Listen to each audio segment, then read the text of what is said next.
Turning now to ITMate and an accountant that is an announcement, I should say, that is sending shockwaves through Indianapolis. The organization of Gen Con, the largest annual convention in Indianapolis, said this morning they may move if the current abortion bill becomes law. ITMate's Richard Essex has the details.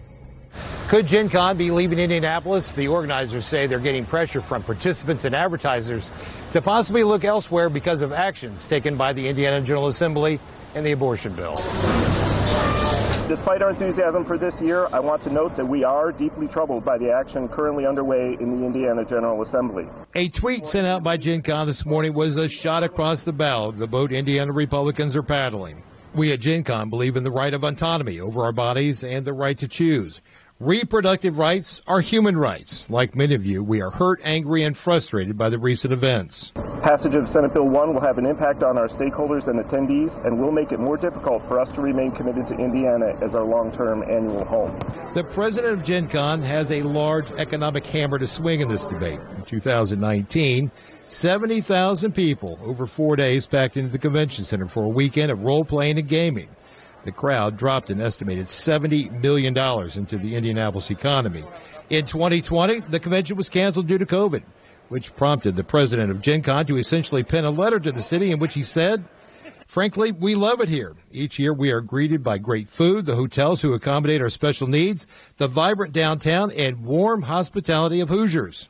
This morning, he didn't share the same enthusiasm for the city or the state, and was short on details on what a move away from Indy would look like. Unfortunately, I can't provide a lot of details on that. This is relatively new for us, and it's quite complicated. In the 2 weeks since Indiana lawmakers started the abortion debate, the eyes of the world have been focused on the State House. Gen Con is not the only convention or group with concerns over how the abortion debate is going. Chris Gall of Visit Indy, the tourism marketing arm for the city of Indianapolis, says his phone has been ringing. They've asked for clarification on what's happening with the bill and how it's moving, and so we've been very transparent with groups like Gen Con. We were anticipating their statement today. Gall says that other cities and towns are keeping an eye on the abortion debate here in Indiana and in other states. Abortion, he says, is a polarizing issue, and he expects as the debate continues, his phone will continue to ring.